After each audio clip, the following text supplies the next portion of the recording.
Hi, welcome to Physio Insight. मैं doctor Vivek Shrivastava. I am a working physiotherapist and I am associate professor in LNCT University. Today I am going to discuss about the ergonomics. Ergonomics basically एक science है जो हमारे human body और उसके आसपास के surrounding atmosphere work place के बारे में बताता है. एर्गोनॉमिक्स को समझना क्यों इतना इंपॉर्टेंट है? एज वी ऑल नो, अभी हम लॉकडाउन के पीरियड में हैं. कोरोना वायरस की वजह से हम सभी लॉकडाउन हैं. घरों से हम काम कर रहे हैं, कंप्यूटर पे, मोबाइल पे, लैपटॉप पे बहुत ज़्यादा समय बिता रहे हैं, जिसकी वजह से हमारे आईज़ पे स्ट्रेन हो रहा है. हमारे नेक, बैक मसल्स, हमारा लंबर स्पाइन, हमारा शोल्डर जॉइंट, ये सभी स्ट्रेन हो रहे हैं, स्प्रेन हो रहे हैं. तो इसको हम किस तरीके से बचा सकते हैं या किस तरीके से हमें अपनी बॉडी को मॉडिफाई करना चाहिए, हमारे वर्क स्टेशन को मॉडिफाई करना चाहिए, इन सब चीज़ों के बारे में यहाँ पे मैं बात करना चाहता हूँ. तो हम देखते हैं इस वीडियो में कि हम क्या क्या चीज़ें हम यहाँ पे देखेंगे. कई बार ऐसा होता है कि हम जब काम करते हैं तो उस समय पे काम करने के दौरान हमारी गर्दन या पीठ में बहुत सारा दर्द होता है. उस दर्द को हम कैसे बचा सकते हैं, उस दर्द से हम कैसे निजात पा सकते हैं, या हमें क्या करना चाहिए जिससे हम इस दर्द को छोड़ सकें पीछे और अपने काम को इफेक्टिवली कर सकें. तो इसी साइंस को समझने का जो तरीका है उसको हम एर्गोनॉमिक्स बोलते हैं. तो ergonomics is a science to fit the job to worker. जो भी काम करने वाला व्यक्ति है उसके बॉडी के नीड के हिसाब से हम चीज़ों को अरेंज कर सकें, अपनी बॉडी को टोन कर सकें, या फिर हम नेसेसरी चीज़ों को अप्लाई कर सकें. That is ergonomics. तो एर्गोनॉमिक्स की यदि हम बात करें तो एक सिंपल डायग्राम से हम यहाँ पे देख सकते हैं कि एर्गोनॉमिक्स का इंपॉर्टेंस क्या होता है. As you can see here कि इस डायग्राम में यदि हमारा जो वर्कर है उसके आई लेवल पे कंप्यूटर नहीं है तो उसको कितनी प्रॉब्लम हो सकती है. उसका बैठने का तरीका जो है, उसकी चेयर कैसी है, वो कितने हद तक सपोर्ट कर रही है, उसका हाथ जो है वो किस हद तक सपोर्टेड है, ये सारी चीज़ें जो हैं ये एर्गोनॉमिक्स का पार्ट होती हैं. एर्गोनॉमिक्स क्यों महत्वपूर्ण है, यदि हम इसको समझना चाहें तो हम इस तरीके से समझ सकते हैं कि ये वर्क रिलेटेड मस्कुलोस्केलेटल डिसऑर्डर्स को कम करता है. इसके जो कॉन्सिक्वेंसेस हैं उसको कम करता है. बहुत सारी चीज़ें हैं इसमें जिसमें हम इंजीनियरिंग के फॉर्म में हम इसको देख सकते हैं या फिर हम एडमिनिस्ट्रेटिव फॉर्म में देख सकते हैं, जिसके थ्रू हम एर्गोनॉमिक्स को कंट्रोल कर सकते हैं. इसके अलावा सबसे अच्छी चीज़ जो एर्गोनॉमिक्स की है, यदि हम प्रॉपर एर्गोनॉमिक्स को फॉलो करते हैं तो हम अपने कार्य क्षमताओं को बढ़ा सकते हैं, हमारी वर्क एफिशिएंसी जो है वो डेवलप कर सकते हैं, उसको हम और ज़्यादा इम्प्रूव कर सकते हैं. एर्गोनॉमिक्स की यदि हम बात करें तो इसमें 3 क्षेत्र हैं जिसमें हम मेनली फोकस करते हैं. पहला जो है वो है उपयोगकर्ता. उपयोगकर्ता मीन्स यूज़र. दूसरा है इंस्ट्रूमेंट, हम किस तरीके के इंस्ट्रूमेंट या इक्विपमेंट यूज़ कर रहे हैं. And the third and most important thing कि हम किस तरीके का काम परफॉर्म कर रहे हैं. तो इन तीनों चीज़ों को ध्यान में रखते हुए हमें कुछ बेसिक एक्सरसाइजेज हम करके इससे बच सकते हैं, अपनी आप की बॉडी को इसके अकॉर्डिंगली मॉडिफाई कर सकते हैं, या फिर हम कैसे इक्विपमेंट यूज़ कर रहे हैं उसको हम किस तरीके से अपने बॉडी के अकॉर्डिंगली एडजस्ट कर सकते हैं, हम उस पर बात करेंगे यहाँ पे.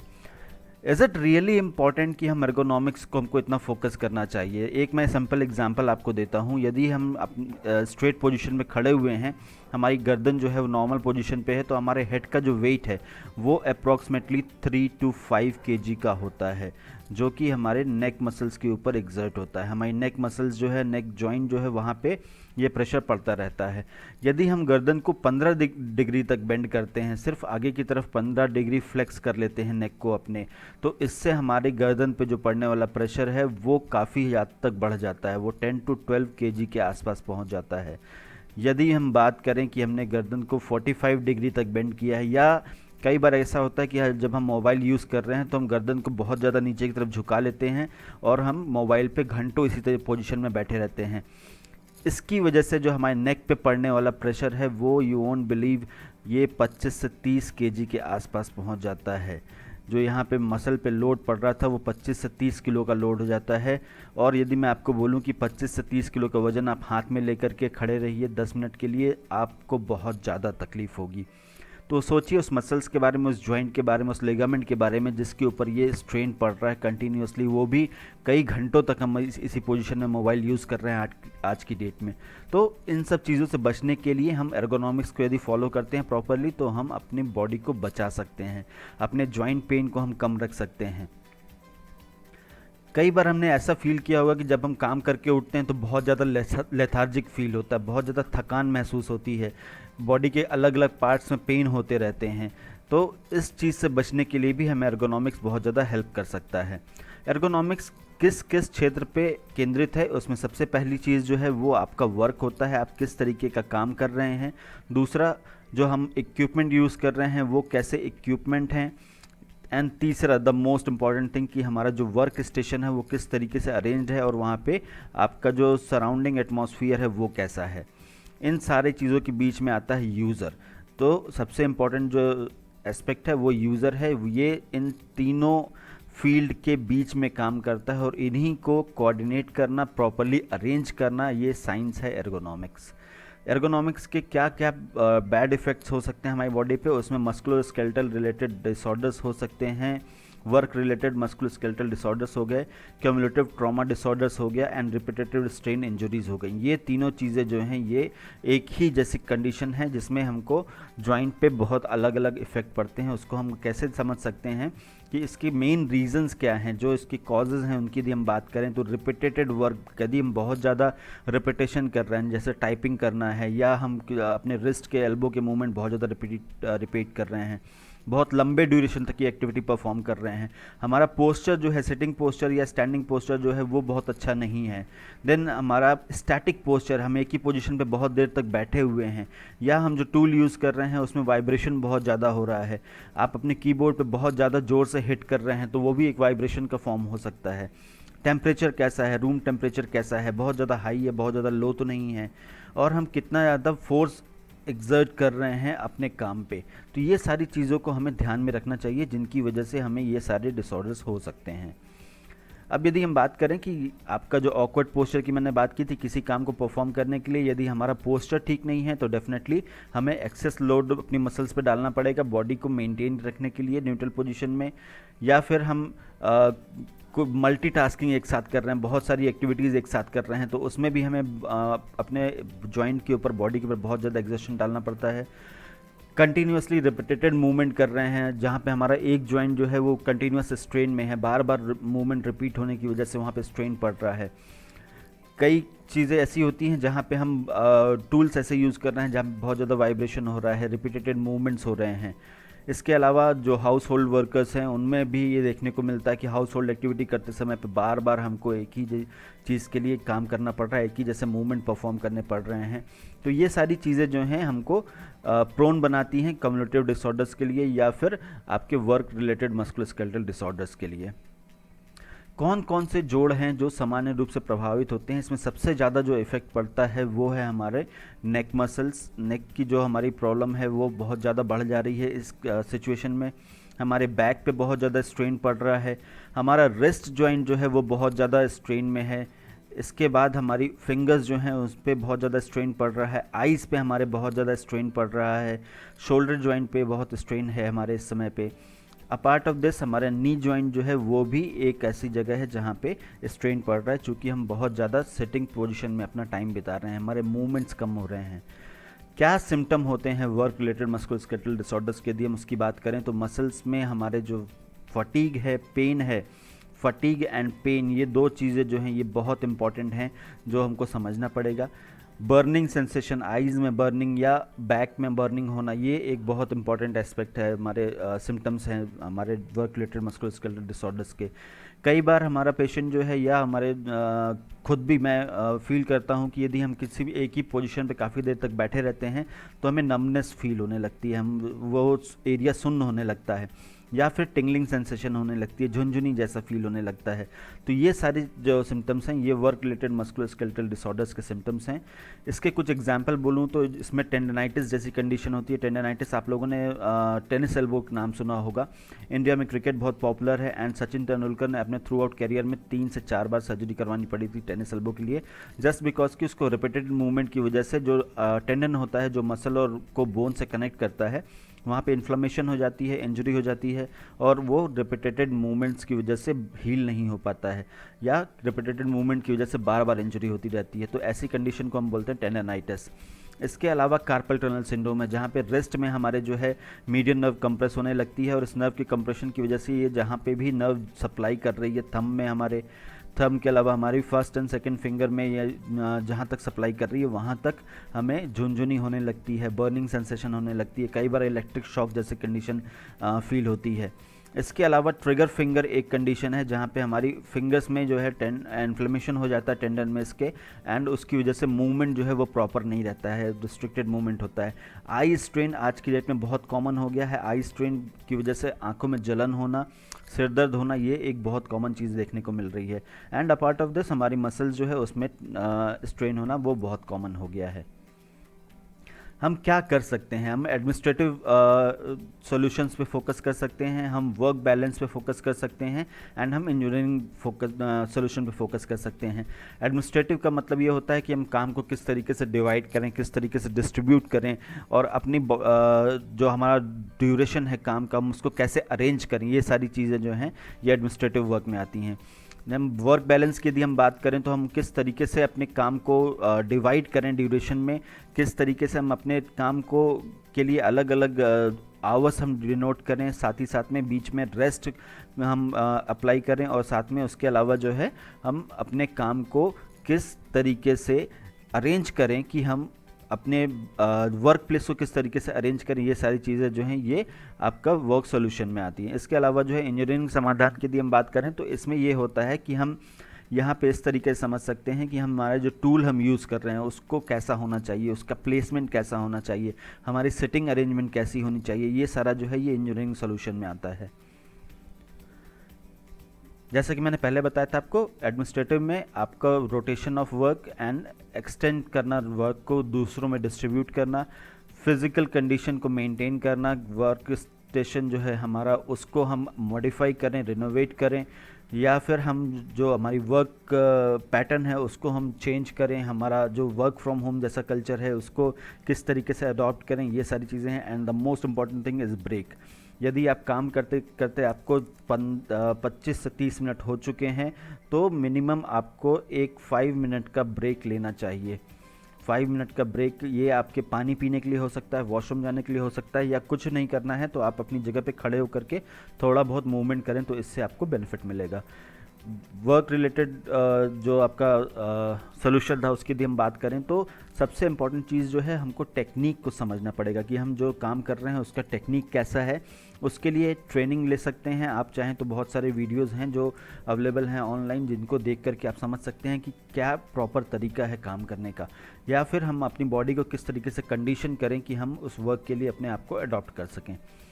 पोस्चर और एंगल की यदि हम बात करें तो हमेशा हमको बैठने या खड़े होने के समय पे गुड पोस्चर को मेंटेन करना चाहिए। वैसे गुड पोस्चर और बैड पोस्चर पे काफ़ी समय से बताया जा रहा है, लेकिन आज की डेट में there is nothing good posture, क्योंकि हम यदि एक पोस्चर को 30 मिनट से ज़्यादा या 40 मिनट से ज़्यादा हम रखते हैं तो वो बैड पोस्चर में कन्वर्ट हो जाता है, क्योंकि हम जॉइंट और मसल्स के ऊपर लोड डालने लगते हैं।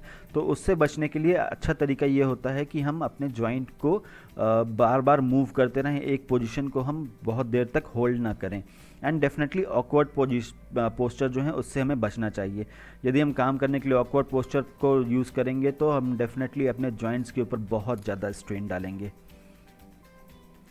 काम करने का सही तरीका क्या है उसको समझने के लिए कुछ डायग्राम्स में हम देख सकते हैं। यदि हमको कुछ ज़मीन से कुछ भी सामान उठाना है, एक सिंपल पेन भी यदि हमें उठाना है तो फॉरवर्ड बेंड होना जो है वो एक अच्छा सोल्यूशन नहीं है। फॉरवर्ड बेंड होने की जगह पे अच्छा तरीका ये होता है कि हम अपने नी को और हिप को बेंड करके एक जेड शेप में नीचे की तरफ बैठ जाएं, और उसके बाद वेट को अपने बॉडी के क्लोज रखते हुए हम ऊपर की तरफ उठा लें।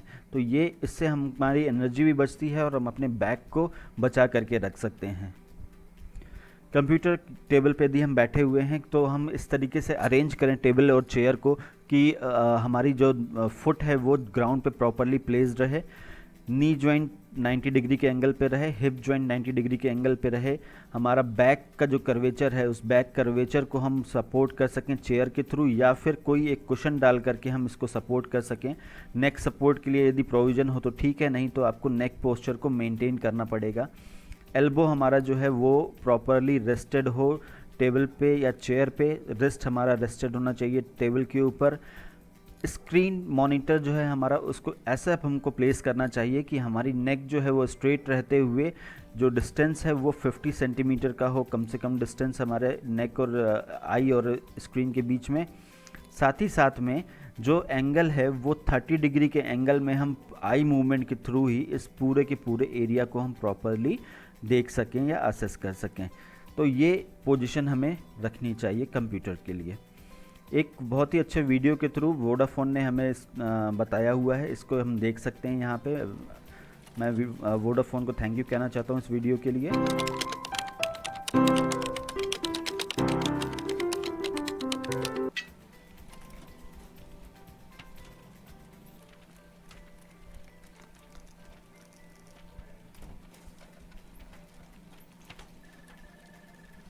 जैसा कि आप यहाँ पे देख सकते हैं कि पोस्चर को यदि हम चेंज कर देते हैं तो बहुत सारी चीज़ें जो हैं वो अलाइन हो जाती हैं एंड वर्क करना इजी हो जाता है। कई बार चेयर जो है वो प्रॉपर अप्रोप्रिएट चेयर नहीं होती है, जिसकी वजह से आपको यहाँ पे प्रॉब्लम हो सकती है। तो उसको हम किस तरह से मॉडिफाई करें या हम अपने टेबल को किस तरीके से अरेंज करें, वो हम यहाँ पे देख सकते हैं। बॉडी पोस्चर को और हम अपने लोअर लिम्ब के पोस्चर को भी हम अरेंज कर सकते हैं।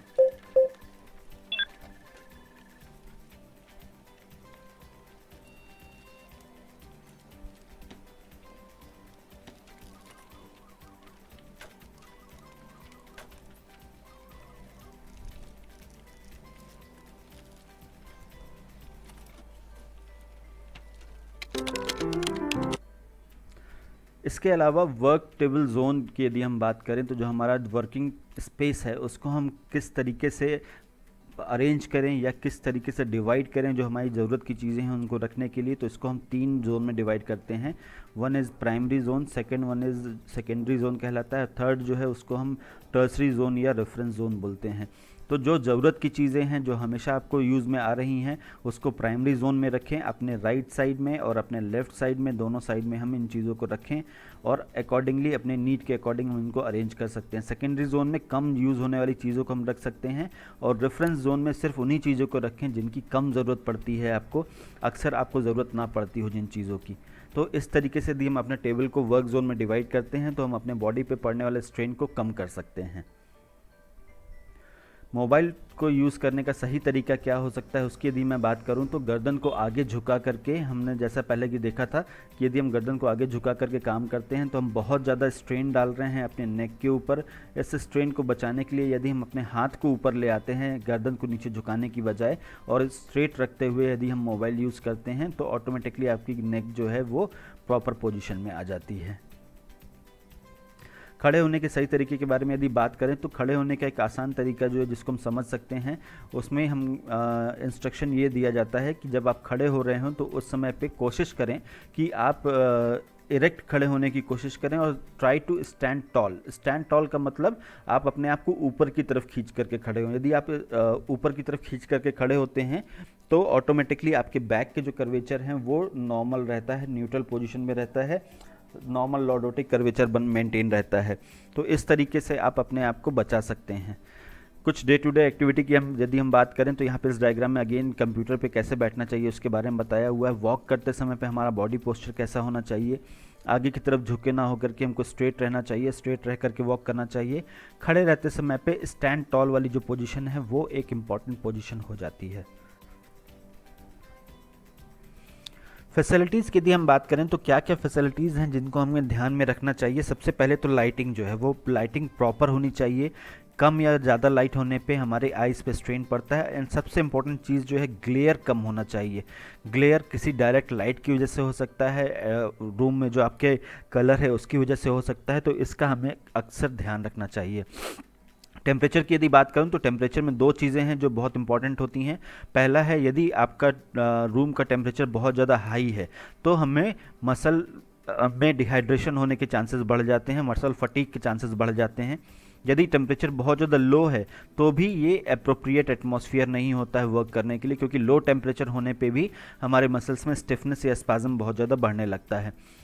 आसपास का जो एटमॉस्फेयर है वो बहुत ज़्यादा नॉइजी तो नहीं है। यदि नॉइजी होता है, बहुत ज़्यादा शोर हो रहा है, तो ऑटोमेटिकली हमारा ब्रेन इरिटेट होने लगता है, जिसकी वजह से इरिटेशन की वजह से हमको हेडेक या नेक पेन जो है बहुत कॉमन होता है और फटीग भी बहुत जल्दी होता है।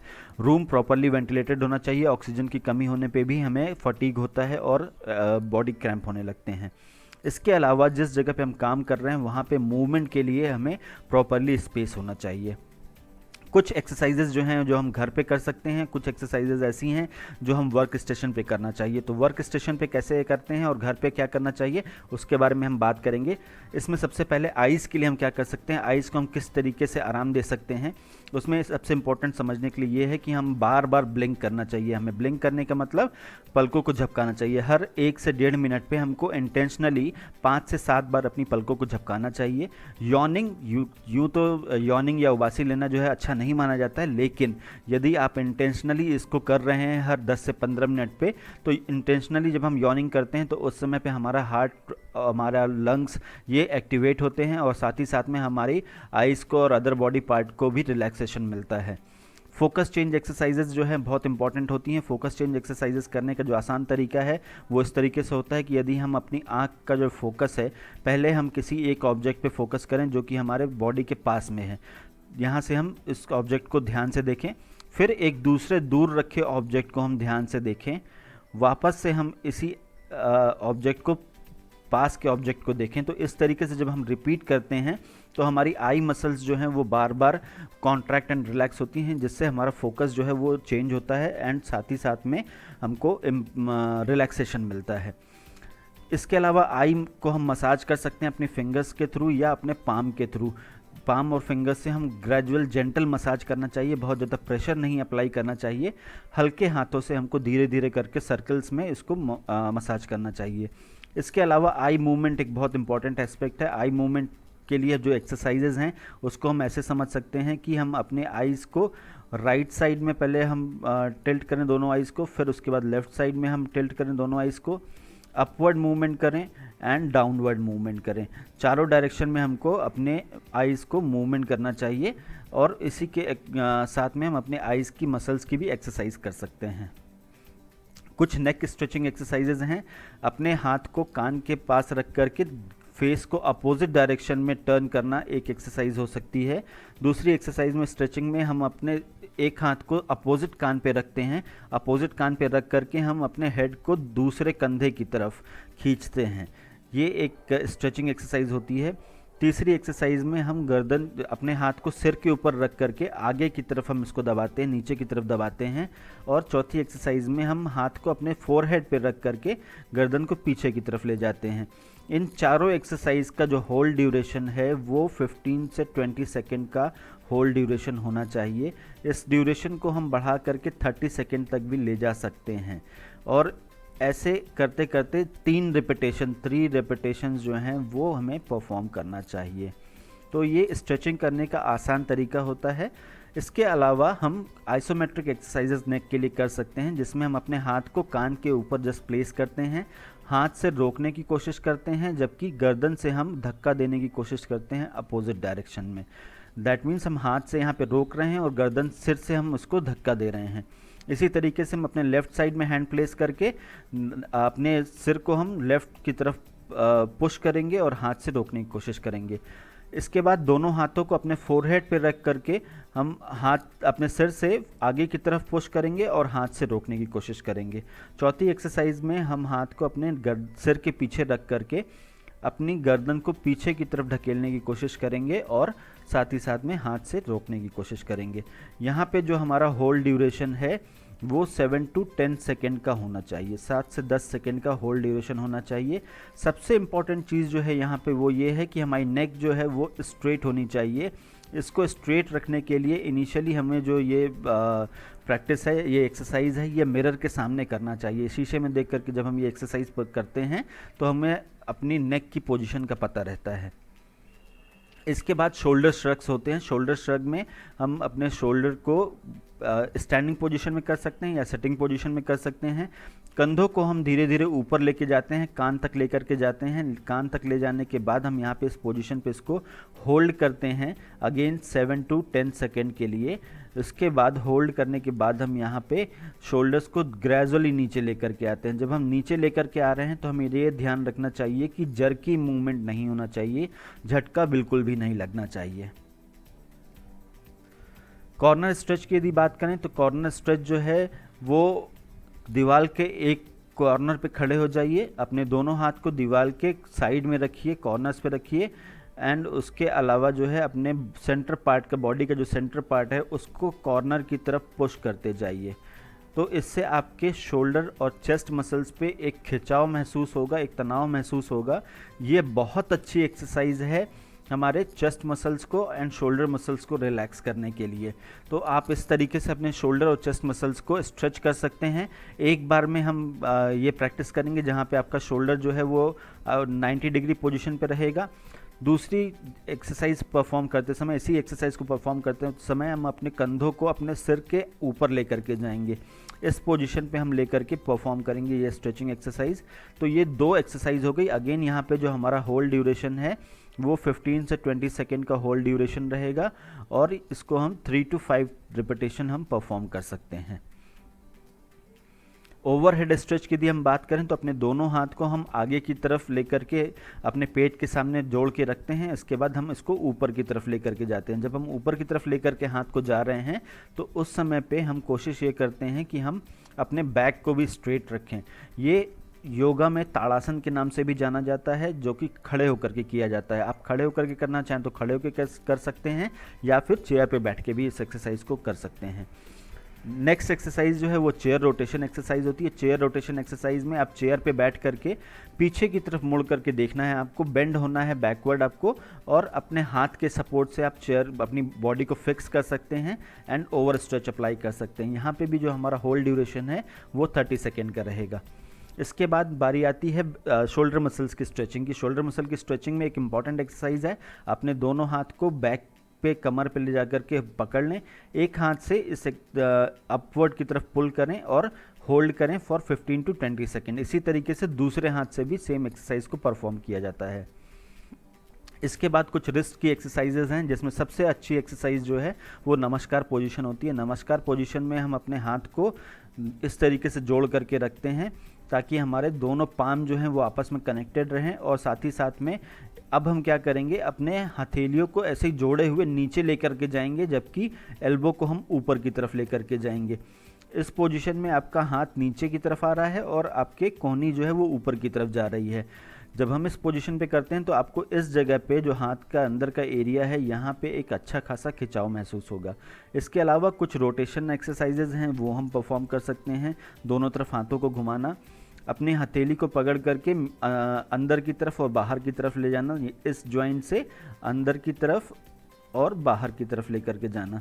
ये एक्सरसाइज किया जा सकता है। अपने अंगूठे के मूवमेंट कर सकते हैं, फिंगर्स के मूवमेंट कर सकते हैं। ये सारी एक्सरसाइजेज जो हैं ये हम परफॉर्म कर सकते हैं अपने वर्क प्लेस पे या फिर घर पे अपने। Thank you for watching this video. Please do like my channel physio insight. Have a good day.